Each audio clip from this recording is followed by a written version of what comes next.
Let's go. Welcome to another episode of DrWhitty Today. I'm your host, Dr. Whitty, and I'm thrilled to introduce our guest today, Charles Zackary King.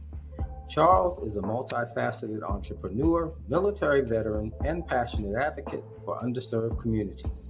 His remarkable journey weaves together various roles, each contributing to a legacy of empowerment and progress. Charles's journey began in the military, where he honed his discipline, leadership, and resilience. As the founder of several successful corporations, SYTM Accounting and Consulting Incorporated, Royalties Transportation Incorporated, and Act One Technology Solutions Incorporated, Charles combines business acumen with a commitment to excellence, providing essential services and job creation.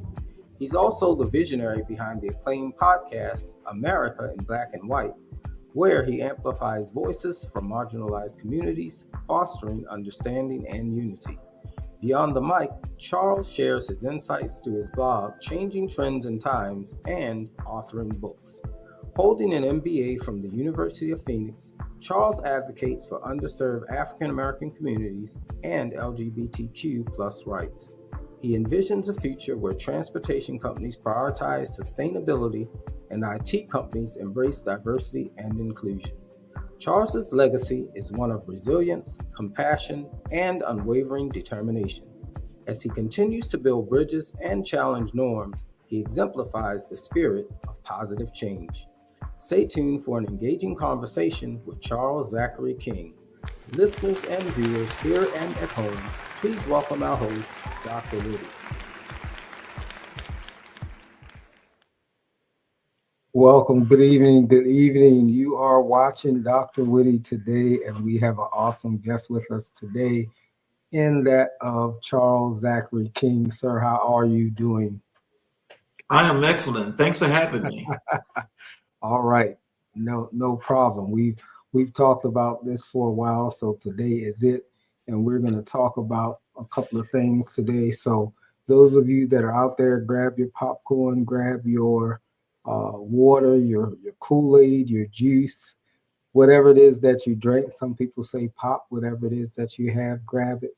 And we're going to sit down and we're going to have a conversation. Today's topic is everyone wants to be alpha. And I know there's going to be questions about it, but don't worry about it, Mr. King. We're going to talk about it. We're going to answer it. So just stay tuned for that. We're also going to get into a little bit about financial literacy and why that's important, not only to people in general, but more specifically, the Black community. So we'll talk about that as well. All right, Mr. King, you heard that introduction. I know there's something that I didn't mention that maybe you want our listeners and viewers to know about you. Well, I mean, that was pretty much it. That's a wonderful introduction. I don't want to thank you for that. The only thing that I could add to that is, maybe the athleticism that I have, where I've participated in team sports. Which has also had a great influence on the things that I do today. Okay, well, excuse me if you don't mind me asking, what sport? Actually, I was an all-around athlete. The younger me played football, played basketball, played baseball, played tennis, ran track. It was one of those things. Of course, 3 of them was in the same season. So it was just one of those trying to be everywhere all the time. Good stuff. I can't say that I was a sports person. So although I do, what I tell people is I liked sports, but I didn't like watching sports on television. I like to actually play them in the neighborhood, but it was always something that I couldn't do when it came to sports. And just an example, I could shoot very well with the basketball, but I couldn't dribble the lick. I could catch the football, but couldn't throw it. So it was always something. In baseball, I could catch the ball, but I could not hit that sucker for anything. Oh wow! So it was always a strike. And they saw me coming. They knew it was over. But it was fun. But I could play volleyball. I could play tennis. Mhm. Um, I could wrestle. I could do some things. So that's a little bit about my sports journey. Um, Well, I'll tell you, as you talk about, as you mentioned tennis and baseball has got a connectivity because you got to have great hand-eye coordination. And so those were some things that was what from just practicing and coming up as a young kid that the skills and so forth were enhanced. So just over a period of time, they just got better and better and better. yes, yeah. Before it took a knee injury to stop that, but hey, it's still I still play recreational in a lot of places that I was at. All right. Great, great. I don't know. Well, actually, I do know you had an opportunity to see the inspirational quote of the day that's going across the bottom of our screen. It says that you are going to find favor in an unfavorable situation. I thought that was a great quote, and I wanted to share it with the listeners and viewers, giving everything that is transpiring. There may be things that are transpiring that I don't know of, but I chose it because of the things that are happening on the job today. There are lots of people feeling anxiety about whether or not they're going to have a job today or tomorrow. Some have already lost their jobs. In fact, I heard a story of one guy who um, was recently getting married, and he found out on the day that he was getting married that he had been fired. He was one of the people that got fired because of this new administration. And so I thought, wow, what a thing to have on your mind when you just planned a wedding and everything else. And so he was very encouraging and he was not down. So I was, just me, I just thought that's a great attitude to have because he has a right to be worried or angry or what have you. So the fact that he chose otherwise, uh, kudos to him and kudos to his new bride. So that's a little inspiration from Mark Coley. And I hope one day, like I was telling you earlier, to have him on the show. So let's get right into it because, Charles, how in the world did we come up with this topic tonight? Yeah, that was a discussion you and I were having in our pre talk before the show. And it was one of those that when we talk about everyone wants to be alpha, I know that that's a true fact. And just the thing about it, I know scientifically, I know how it's relative to a lot of people and how people put titles on people. And so to me, when I hear, alpha and its meaning of, that's in both human and animals, they hold the highest rank, they hold the seniority. And so therefore, this is a person or persons that are just inherently leaders of groups, cultures, people in general, where to some extent that might be true, but I think that the way that leads off, I'm not in complete agreement with that because I think what's natural about people, in leading are just things that just happen. You can't, well, I guess you can say to some extent you can make a leader, but I think that's just a person that's had the opportunity to enhance or hone in on what's just been a natural inherent trait of theirs. But, I think in today's culture or here in the modern day culture, these alphas slash leaders are those people that have been made or created to be leaders, and a lot of them are just not good at it. It's interesting that you said that. Um, I know when we were talking about it, I was just thinking about one time where I was actually a part of. a conversation about uh, the alpha male, and um, the person that was talking about it was considered to be, you know, an alpha male. And so I always found it interesting, the whole concept, because like you were saying, I get the definition of it. I um, am not sure of all the background history of it, but the definitions that are put to the term, and how we place, I guess, those characteristics onto people, I can see how we could relate a person to that particular concept.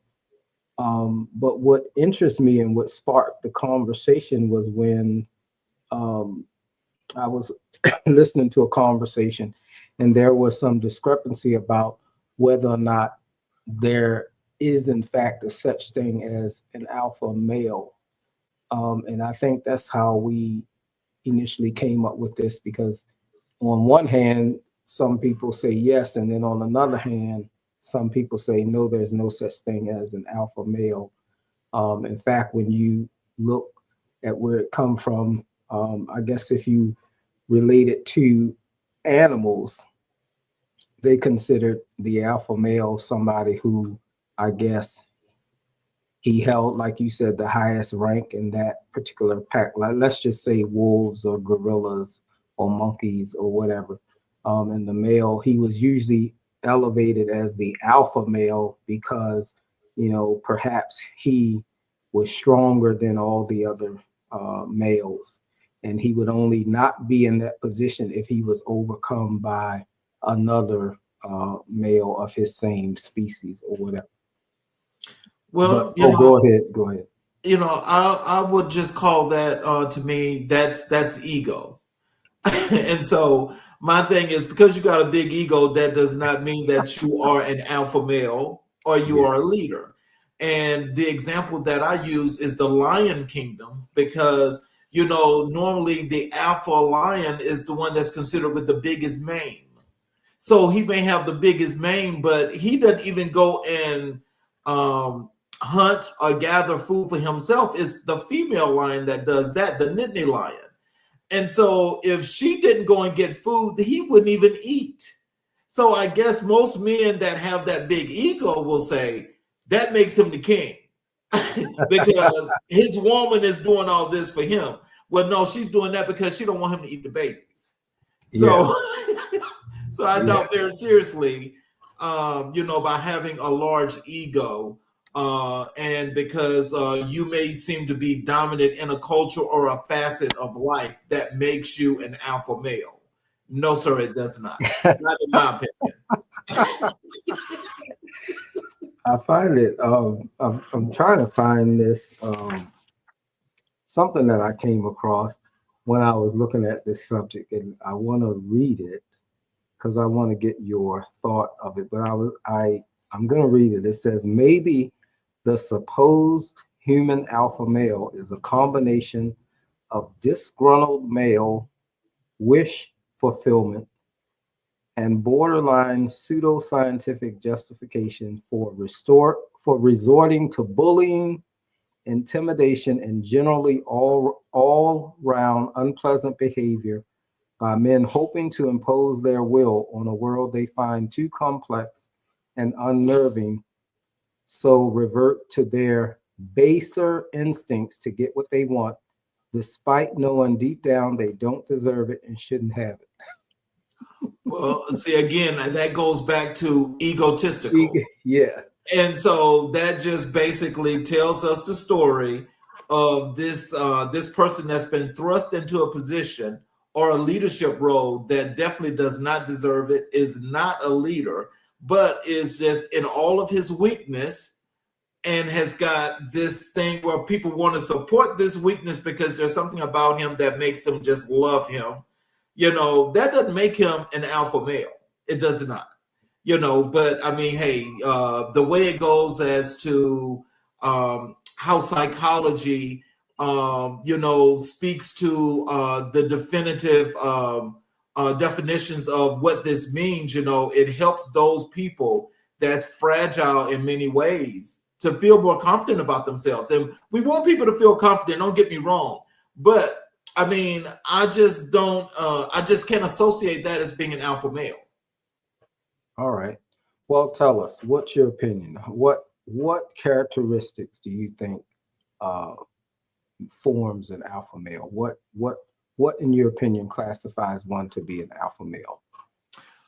Well, for me, that is the individual, and again, it does not have to be a male, but that is the individual that has the ability to, one, team build, great listening skills, and knows how to actually reach out to the masses, with direction to those that are listening that can follow, and they follow that exact lead of that individual.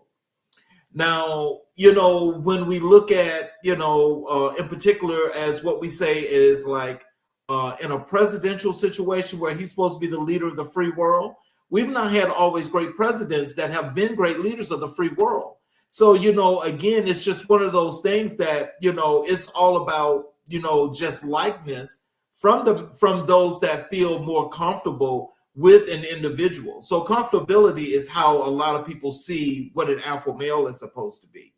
I don't see that. I just see that if you don't have that natural instinct, to lead people from in survival situations, just leading people, to better outcomes or better situations for themselves, and have them to learn, how to make things better for themselves, how to be able to make intellectual decisions via emotional intelligence, learning to critical think, all those things come from that leader that are able to help people to see these things to move forward.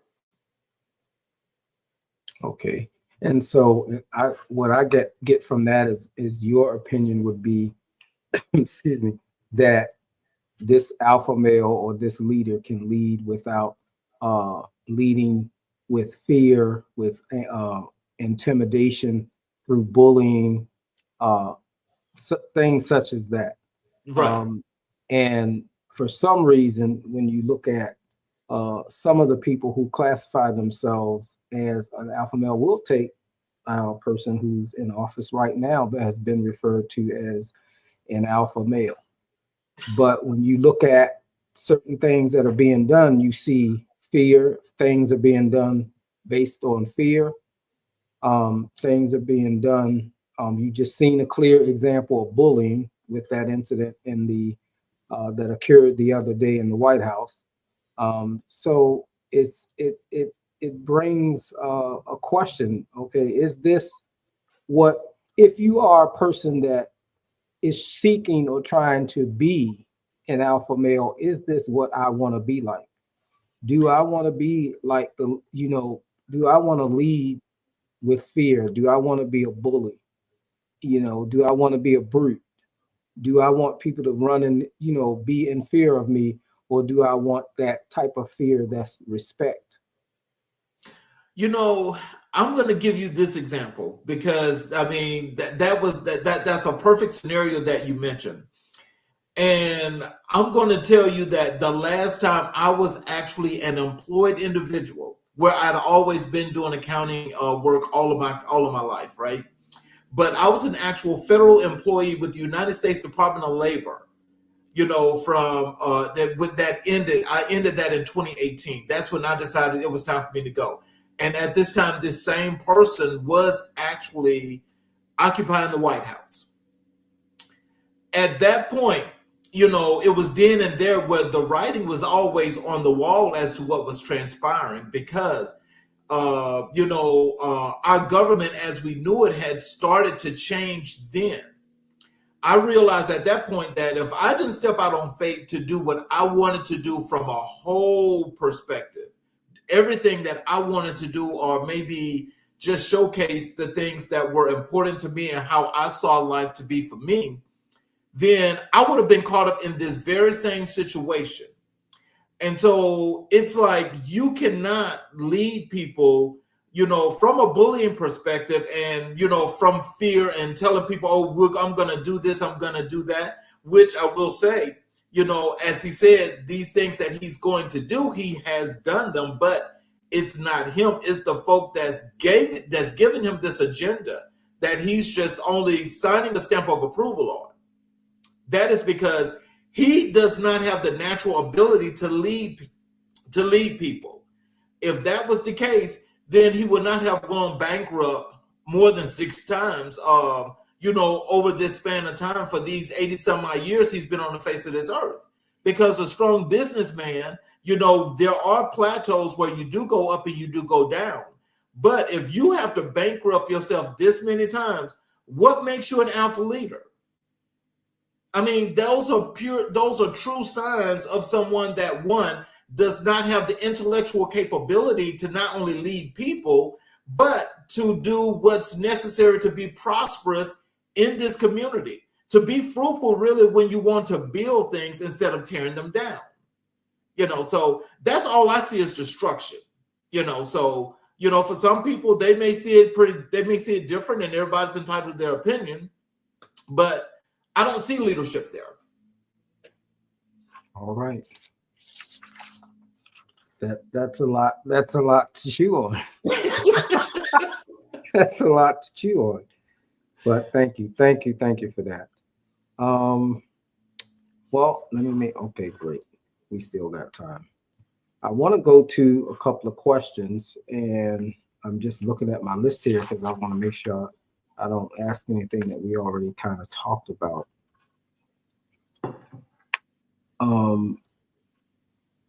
I will say, what are some misconceptions about the alpha male or the alpha characteristics?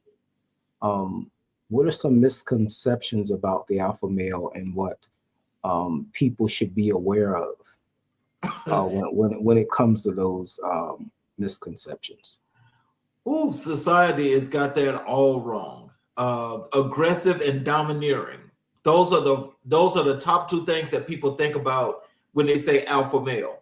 If you've got to be aggressive, domineering, and bullying all the time, that's not strong leadership. That's not being an alpha male.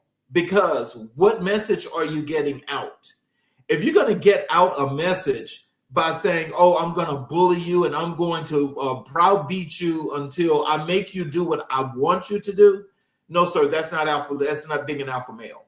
If you're an alpha male, then the thing that you want to do is, as you lead people or you want people to follow the things that you do, you're going to take the time to not only listen to the masses, but you're going to try to implement something that people not only want to follow and do, but you're just going to be able to, just from a natural perspective, say, hey, this is what we're going to do today. This is how we're going to do it. And we're going to start from steps 1 through 5.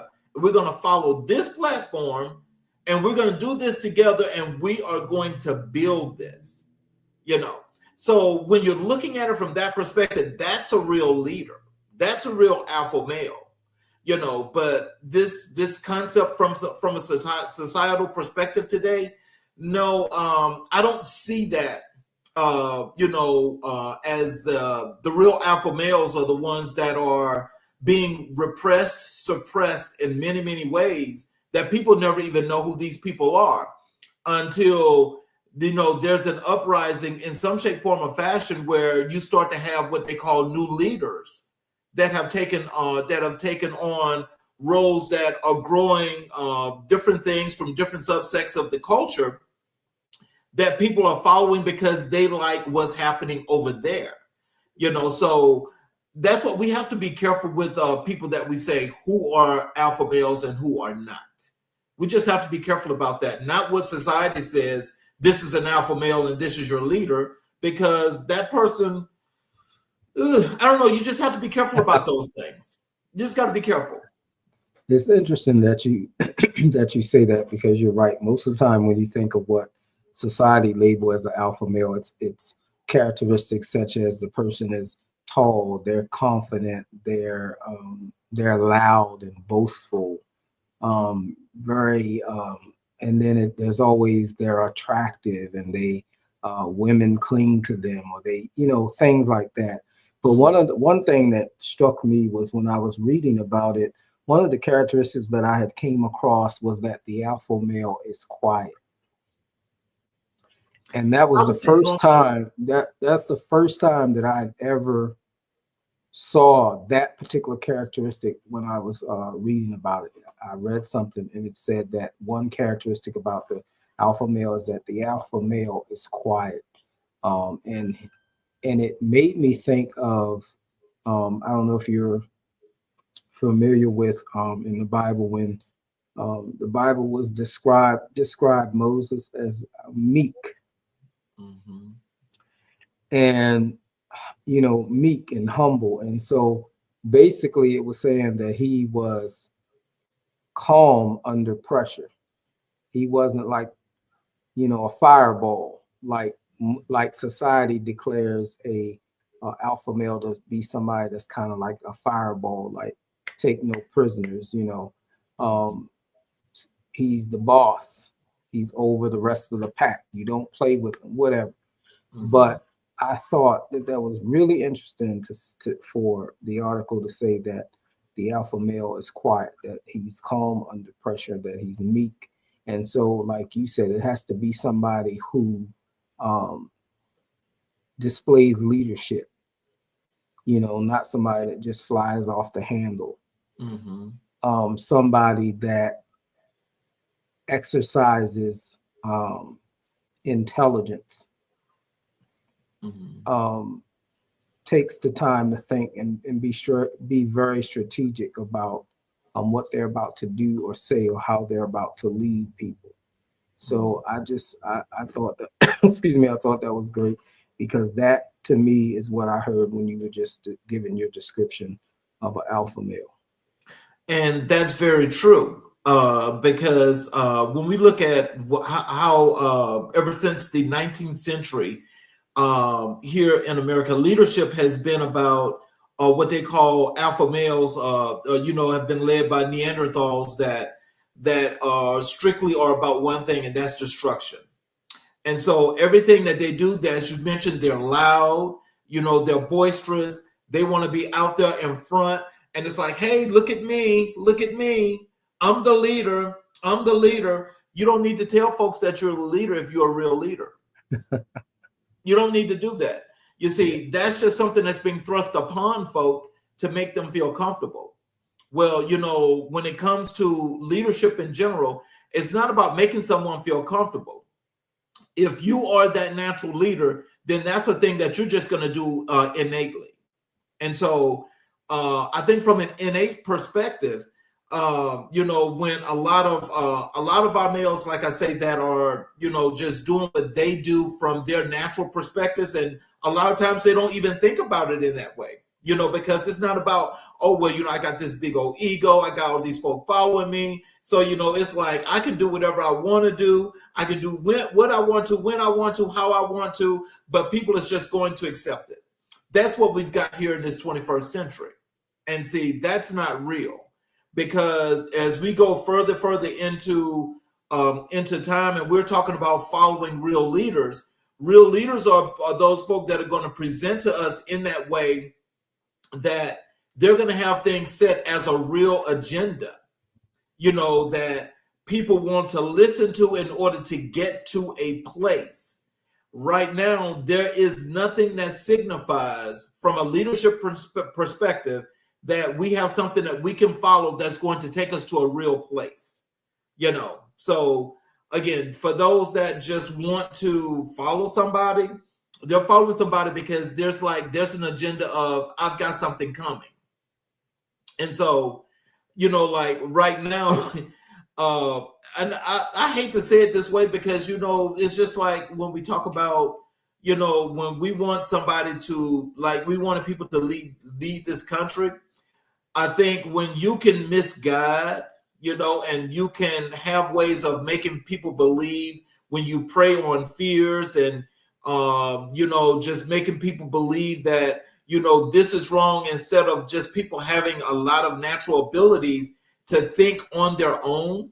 And I'm not saying people are not capable of doing that, but I think people are starving, for real leadership.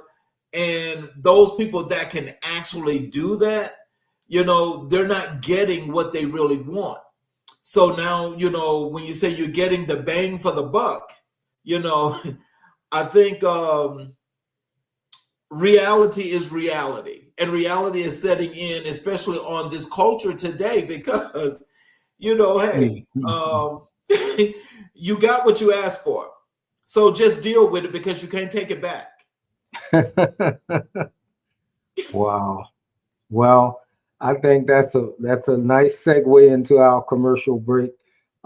Thank you so much for your comments, Charles. We're going to take a break and go into a quick commercial. When we come back, we're going to continue with some more questions, and then we're going to talk a little bit about why it's important for people like you and me to be financially literate. So, listeners and viewers, stay tuned. We will be right back after this quick commercial break. Presented by Dr. Timothy Felton and Teron Coleman, Black Boys Matter explore the vital role of parental presence in raising Black sons. As Black boys navigate persistent obstacles and challenges, fostering authentic, trusting, and nurturing relationships through positive engagement becomes crucial. Each chapter of this profound manuscript leaves readers with greater understanding and deliberate techniques for addressing the issues these young men face. Get your copy wherever books are sold.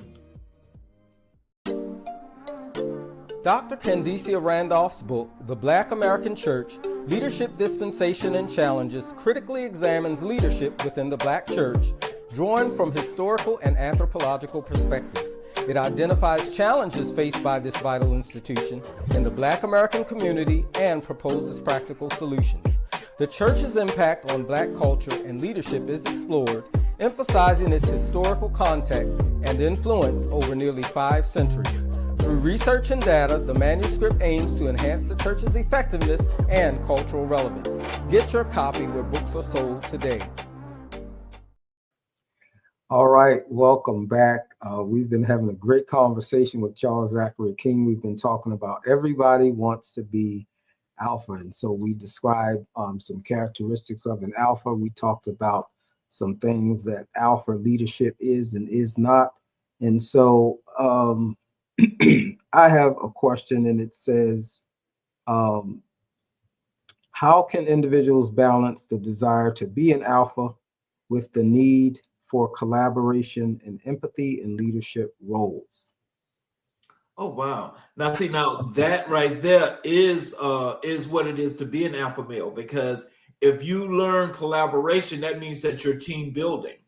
So in this case, what I would say is that, when you're able to reach out to other folk to help you to push forward with some things that are going to be just some positive things for people in general that are just listening to the influence that you have, collaboration is very, very important. And so when you collaborate, not only are you team building, but you're also listening to insights that are going to contribute to what that is that you want people to listen to, as to the agenda that you are hoping that they can follow and understand what it is that you're putting in place. It's always important to collaborate, because that's like networking, and that's an expansion, of an individual that has the concept in their mind that it's not just about them, but it's about the masses and what people should just get, from someone else that can contribute to a plan that's been created that they think people should be able to follow to get themselves to a better place. So it's important to be able to recognize that alpha leaders are not just focused on themselves. They empower others. They empower the people that are on their teams and those that are following them. It's not just about let me hold this power to myself, and it's not even about The true alpha males aren't threatened by other leadership. They aren't threatened. They don't feel like they have to fight to hold on to a place that they already hold. That's So, exactly true. and it's important for people who are looking for that leadership to recognize when they are following a real, authentic alpha male versus they're following somebody who is not actually an alpha male, but maybe somebody that is just trying to wield power for themselves and not trying to really empower others. So we have to be able to recognize the true characteristics of a true alpha male, and don't just look at any leader and say, "Oh, that's an alpha male because they're leading." Or, even as you stated before, it could be a female leader, but um, using that term as well, because you do have people who use that term for female leaders. Oh, that people believe that there's a husband and he's an alpha and he can only be married to an alpha female. But we won't get into that, but I'm just using that as an example. There are people out there who, I've heard those types of conversations.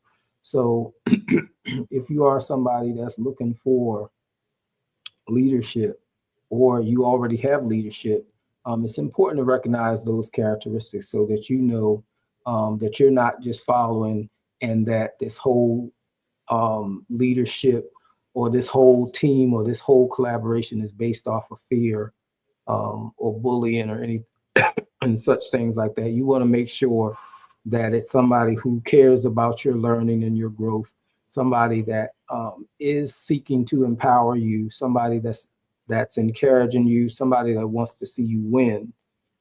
So it's important that we know the type of environment that we can grow in, where we can bloom, because we can be in some environments that are not conducive to our growth and are quite toxic as well.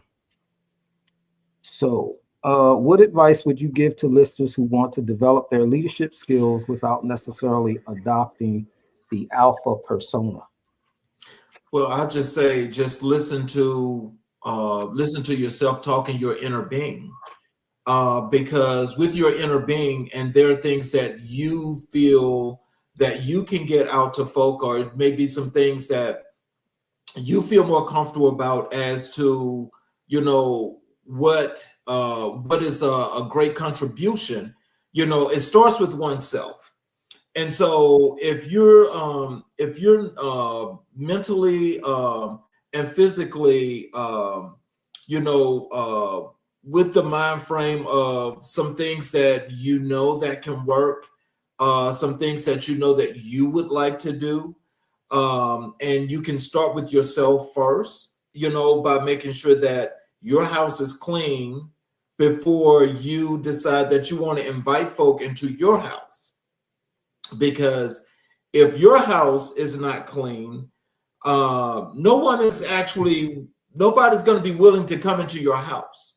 And so when I say Okay. that, it's not about just something that you're just doing just to be doing it, but if your appearance is what it's supposed to be and how you see yourself, once you have that organized and together, and everything that you do is from an organized perspective, then you're able to just be who you are regardless of the case.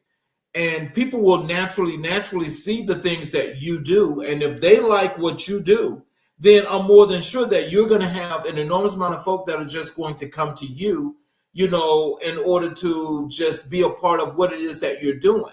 They will ask you about that. So as they ask you, and they want to know more and more about how and why you're doing what you're doing and what's making you be that person that you are, then these are the things that you want to make sure that you continue. You don't need to embellish them. You just need to be that natural individual, because trying to make yourself like some character that's been put out on television, or some character that you see that's out here in the world today doing some things that aren't just who you are as an individual. You don't want to follow those things. You want to follow the things that you feel that's going to be much more conducive to your own inner beings and what makes you the person that you are. All right, all I could do was think of that. I want to say it was the Williams brothers, but as you were talking, all I heard was sweep around your own front door. Oh, that's why I heard, it's like as soon as you started talking about that, I just heard that song in my head. Sweep around your own front door. Oh man. Yes, sir. So yeah, that is definitely something that um we have to work on. I have to work on, as you said, is some things that we have to make sure that we do and that we are aware of and that we work on, um, so that we can make sure that we're putting the best of us out there when we are before those that we lead. So thank you for Dr. go Whitty, ahead. can I say something else about that? Yeah, go ahead. Because like I want to use an example as when I was in the military. Being in the military was something that again, it's one of those things where you just have to come together with yourself because from a military perspective, there were some people that were thrusted into leadership roles that were not good leaders. They were not good leaders. These were people that were just favored to do things.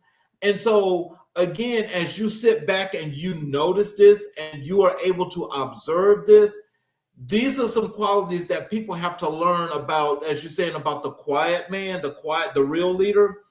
When you're sitting there and you're looking and observing this is where you know that you want to be better and you have to be better. Because when you see what's being put before you and you know that this is not a person.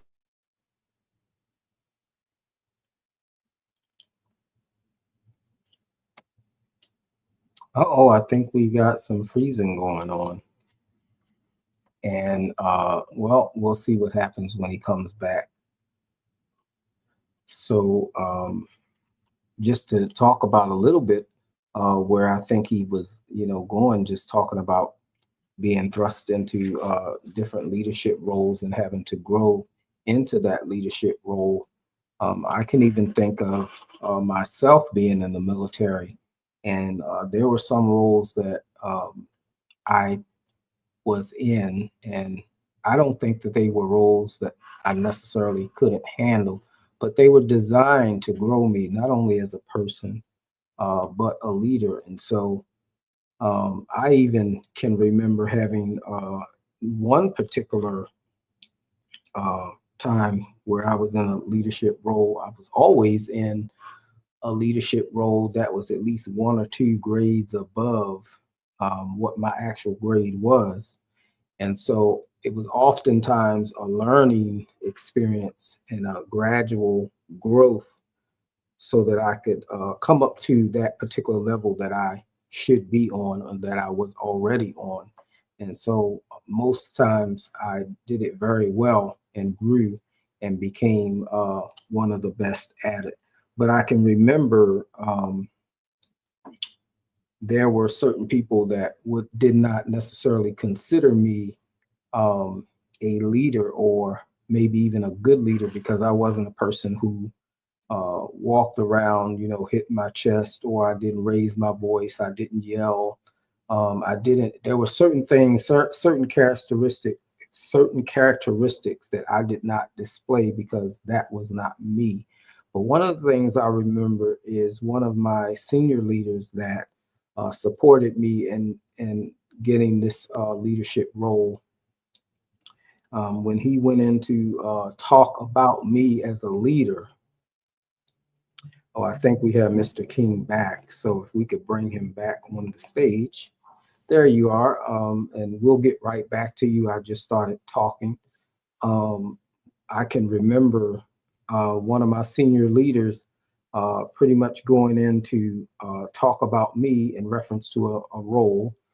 And some of the conversation was, well, he's not he's not this or he's not that, or he doesn't do things this way or he doesn't do things that way. And my senior leader's response was, well, no, is he the type that's going to go yelling at people? Is he the type that's going to go use 4-letter words? Is he this and that type? No. But if you want somebody to come into your organization that's going to get things straight, that people are going to listen to, that people are going to respect, he is your man. And so that right there is what I thought about when you were just describing, when you started talking about being placed into roles that you may not have been ready for, or that you had to gradually grow into. That's what I thought of as you were just talking before you went off air, Mr. King. Yeah, I'm sorry about that. Me and this internet. That's okay. I'm sorry about that. But no, I mean, and just listen to that. I mean, that in itself is just a summation of, just a true to fact, true to heart situations as to real leadership and being an alpha leader. And it just doesn't get any simpler than that. But for some people, it's just not that simple because as you mentioned earlier, as you say, oh, you got looks and appeal, you got charisma. You've got all these other things here that they say is what an alpha leader is supposed to have. But no, that's not an alpha leader. That's one of those folks that's a character. So if that character is appealing, then it's like, okay, well, we want this character to lead us. Is that real or is that false? I mean, that's a question people need to ask themselves. Saul. He had the characteristic that didn't the Bible say he was tall? I think it did. I think it did say he was tall and he was good to look upon and all of that. It was like, we want a king. We want an alpha male. That's what they were saying, right? God said, you don't need no alpha male. You got me. But look, there's many what they call it. There are many ways that people look at that leadership. So it takes on many roles in many different ways. So that just depends upon that individual and what they really see. And so sometimes the eyes can see things that are not really there. And that in itself, from that psychological perspective of you can correct me, but I think when your eyes see what they see, and if that's something that's just appealing to you, then that's naturally where you're going to go. Mm-hmm. And so that in itself is what you are attracting. And so if it's just that built up makeup of what people say, this is what you should follow, and that's what you see, and that's what your mind is telling you, that's where you're going. But that doesn't mean necessarily that it's the right thing. It's the right thing for you. But that's not the right thing for everybody else. True. Well, I tell you what, we probably could talk a while on this concept. We probably could talk a lot on this concept. But what I will say is, for those of us that desire leadership, that pursue leadership, we just have to know what we're looking for. We need to know how to find it. And we need to know when we're being, manipulated, or like you said, there's a character in front of you that's not realistic. And because that may not be for you, it may not be for you. And we have to be able to see past that and be able to know who it is that we should be following or being taught by, whatever you want to say about it. Because I think that many of us, like you said, there are things about us that if we have, let's say we have a certain thing about us, or we have a weakness or whatever the case might be, we may see this person as this or that, but that's really not who they are or what they're about. That's the part of us that we need growth, the part of us that we need the part of us that should not be doing the picking. I'll say that. That's a good way to put it. That part of us don't need to be doing the picking. We need either somebody else to do the picking, or perhaps we just need to be prayerful, and so that we can be shown, okay, this is the person or people or group or space or environment. This is where I need to be.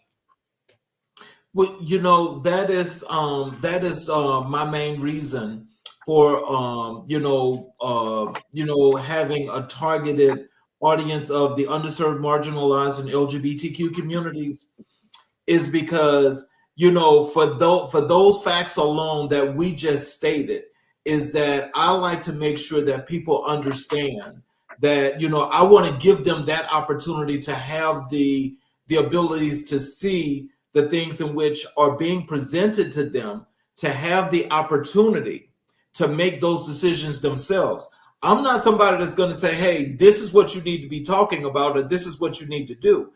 I want to just present these situations to them to have the ability to critically think about what's good for them and what's not good for them.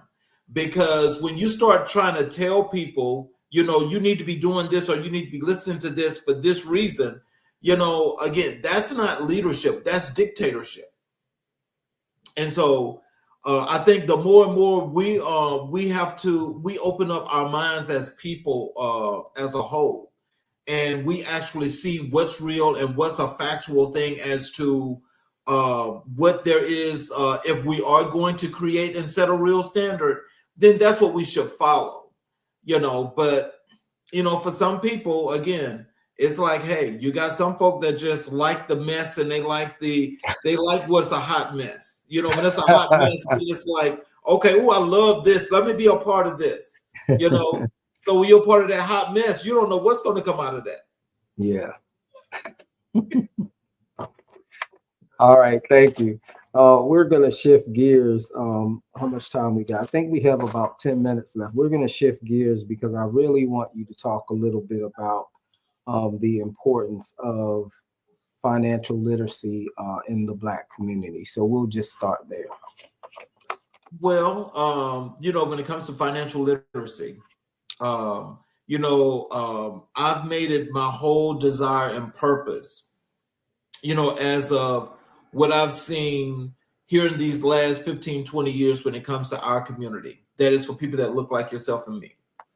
And that is to have them to learn what money is, the value of money, how to make money work for them, and why that is important for generational wealth.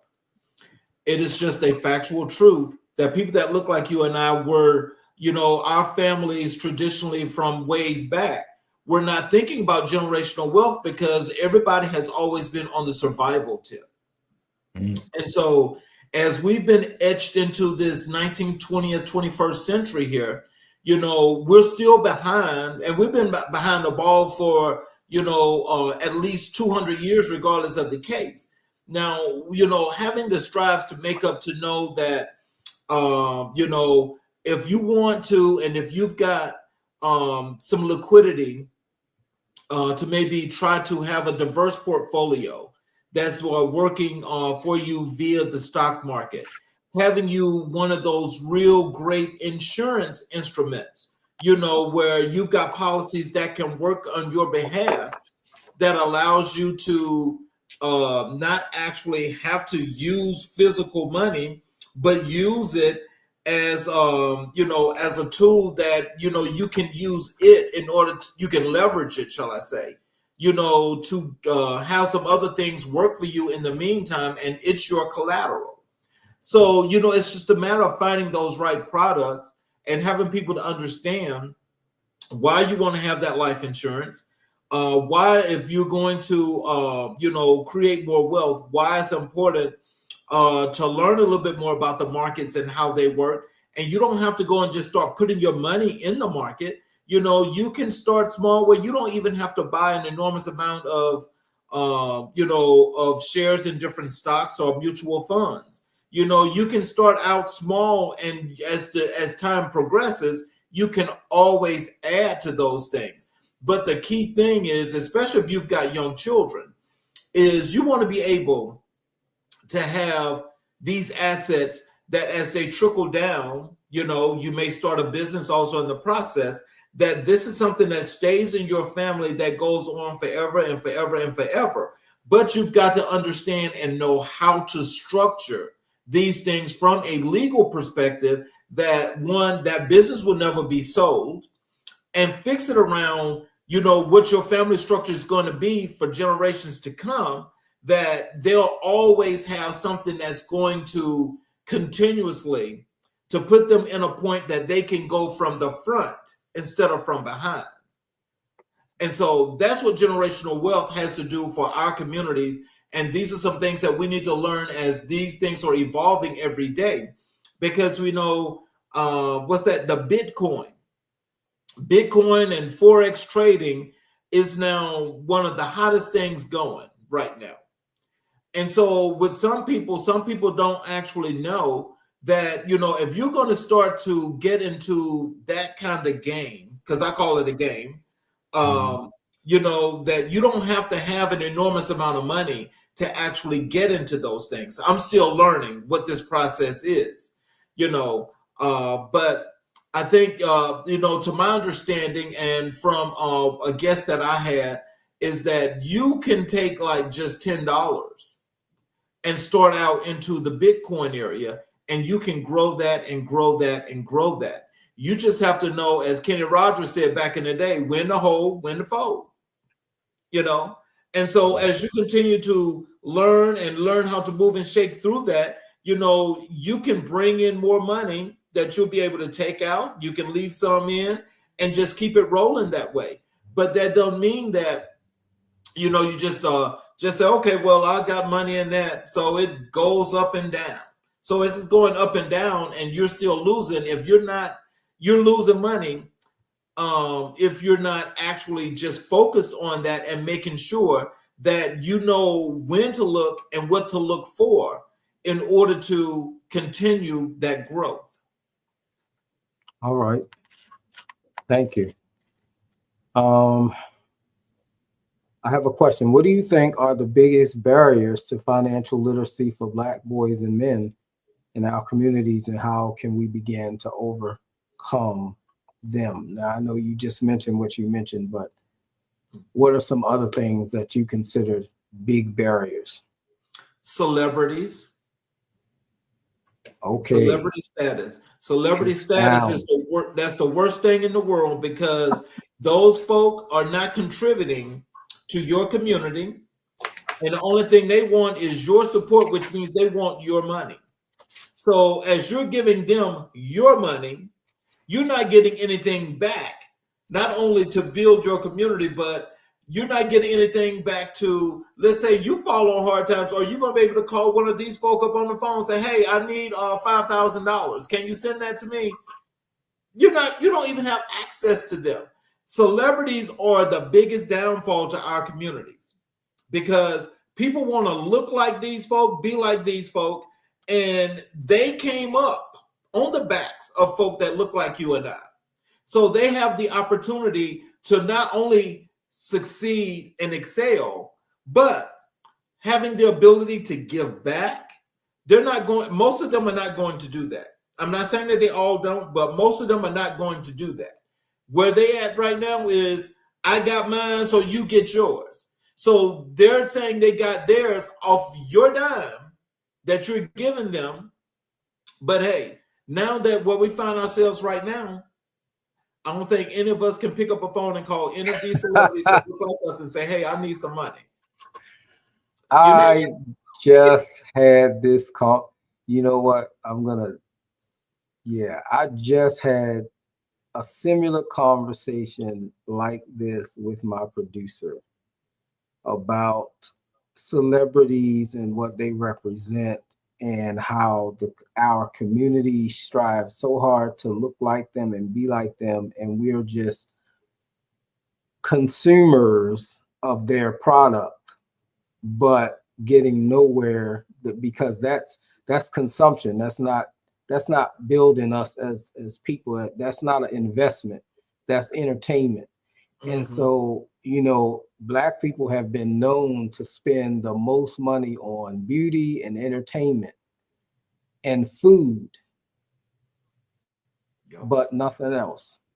Right. And so I'm glad you pointed that out, because, and don't get me wrong, I have celebrities that I admire, that I love or whatever, but I recognize that many of them are there, but what I consider as distractors, because like you said, like many of us, like you see people who are trying to look like this one or look like that one, but you're not them, and they don't even look like that when they go home and take everything off, but they can afford to spend their money to look like that when the average person can't. So while you're trying to be them or be like them, you're not adding value to yourself, you're not investing in yourself, you're not doing anything, and so you're just being, I consider it a way to keep us broke, is those people are pawns thrown in our faces so that we can spend money and not use our money the way that we should, which is to build our community. So I was just having a conversation like that with my producer. So I thought it was interesting that that was the first thing that you mentioned.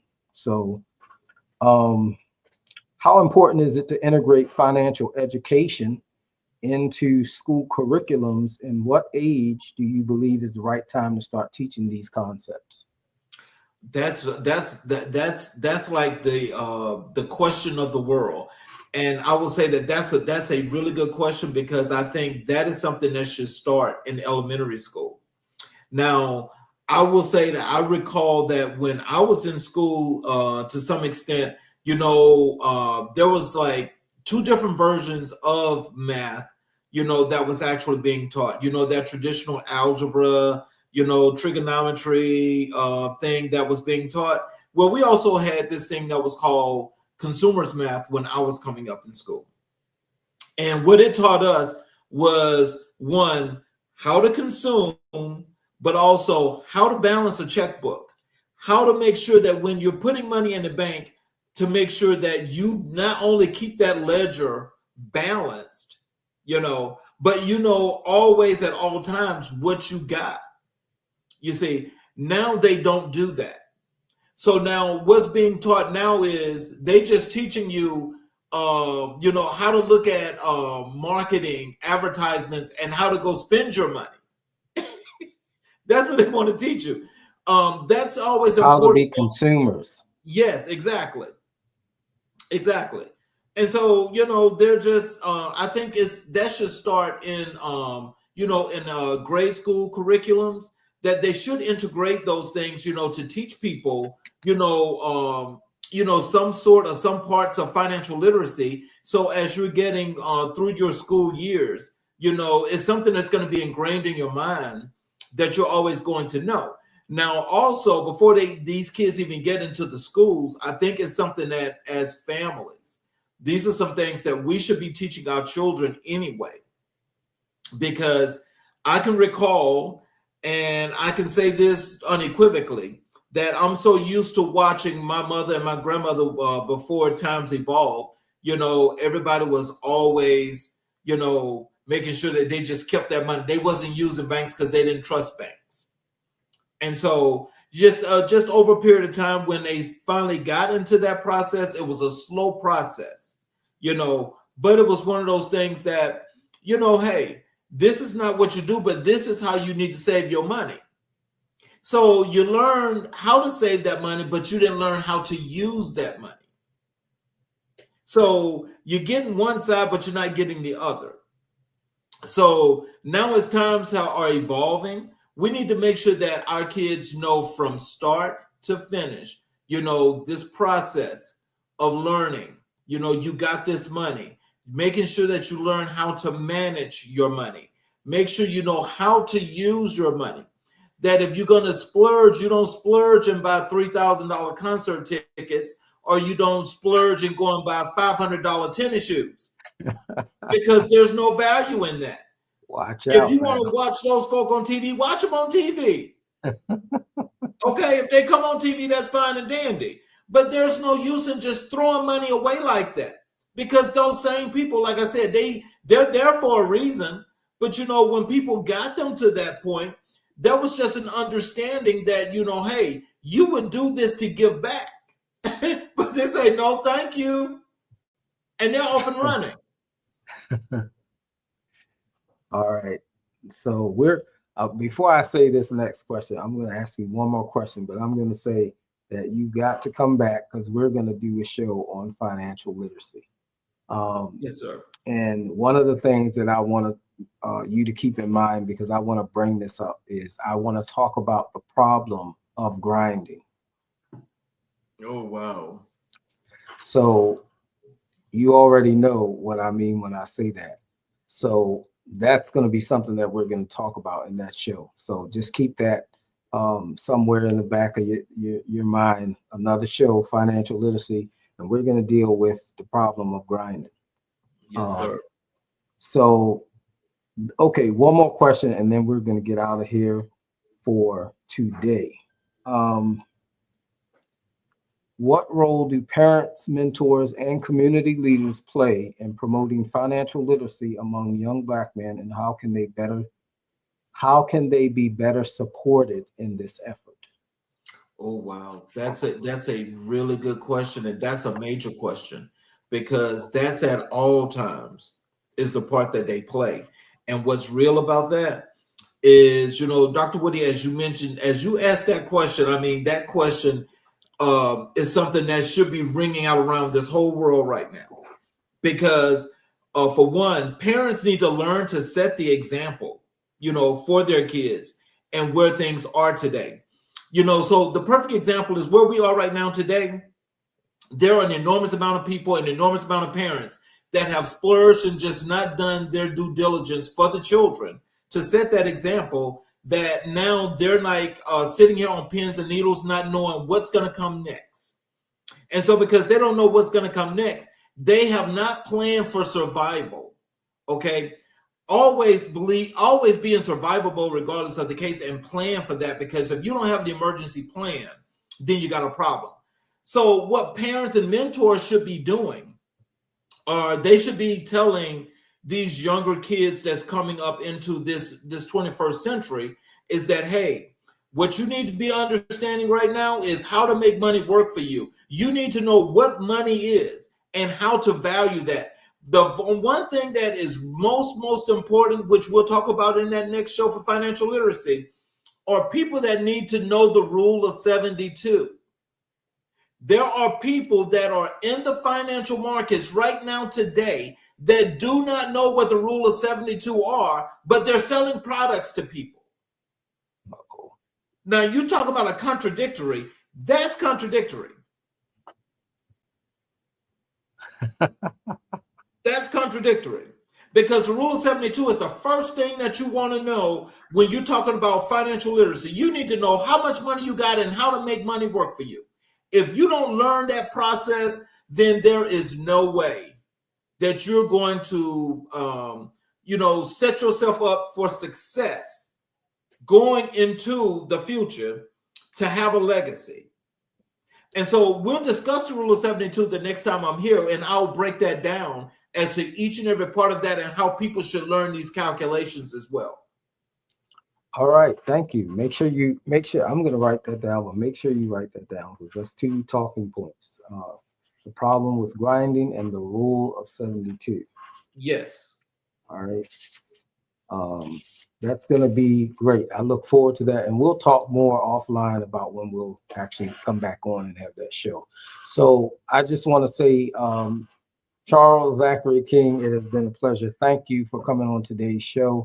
I hope the listeners and viewers out there got something empowering and enlightening from what we talked about tonight, as we talked about the alpha male concept, and we just talked a little bit. We just talked a little teeny bit about the importance of financial literacy. So we are going to come back and talk more about that. So we hope that you will keep on following and keep on watching, and look for that episode that's going to be coming up here in the near future. Charles, please tell our listeners and viewers where they can find you outside of DrWhitty Today. Yes, you can actually follow my website, AmericaInBlackAndWhite.us, which is the site for my podcast. You can also follow my blog, Changing Trends and Times, .com as well. And believe me, my blog is just like my podcast. It's all about the targeting of the marginalized and underserved and LGBTQ communities, and what we can do best, because the issues are very broad and diverse. It's everything about the issues that are happening today and going forward, because we want to make sure we stay present and not in the past. It's the past that's dictated our future. Also, you can find me on Instagram. That is America in Black and White, as well as Charles Zackary King. You can follow me on Facebook, America in Black and White, or Author CZ King. I'm also on X, that is America in Black and White, and CZ King 14. And I think that's about all the socials that I'm on, but I'm also on Threads, as well as I'm on Reddit, and I'm also on Twitch. So please follow, and I would definitely appreciate any feedback and conversations that people would like to have, because for me, it's always a learning process. So I thank you for this time, and for those that want to follow, I definitely appreciate it. All right, there you have it. Once again, we thank Charles Zackary King for being on the DrWhitty Today platform, and we can't wait to have you back. We want to encourage each and every person to continue tuning in every other Monday at 7:00 p.m. Eastern Standard Time. If you want to reach out to me, you can find me on let's see if I can get it right this week. Instagram, Facebook. See, I stopped already. Instagram, Facebook, LinkedIn, X, and I'm probably forgetting something, but those are the major platforms that you can find me. I think I said Instagram already. Oh, and also YouTube. So you can find me at those locations. You can also follow me at www.drwhitty.org. You can reach out to me by email at drwhitty@yahoo.com if you would like me to come and speak, or whatever it is that you're having. I do some speaking, I do coaching. So you can reach out to me if you would like to utilize my services. So with that being said, I want every listener and viewer to make sure that you pay attention to that inspiring quote that you see scrolling at the bottom of the screen. You are going to find favor in an unfavorable situation. Always remember that you might not have a seat at the table, but you will be center stage. I want to encourage everybody out there that each and every one of you are precious gems. You are a stone cut and polished for ornament, and you add grace and you add grace, light, and luster to wherever you find yourself. So tune in next time on DrWhitty Today, and we will see you soon. Thank you for joining us on DrWhitty Today. We appreciate your time, and your viewership is the heartbeat of our show.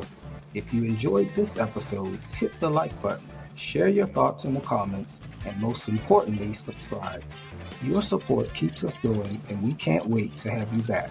So hit the notification bell to find out each time we air live. Until then, stay curious, stay inspired, stay motivated, and stay tuned.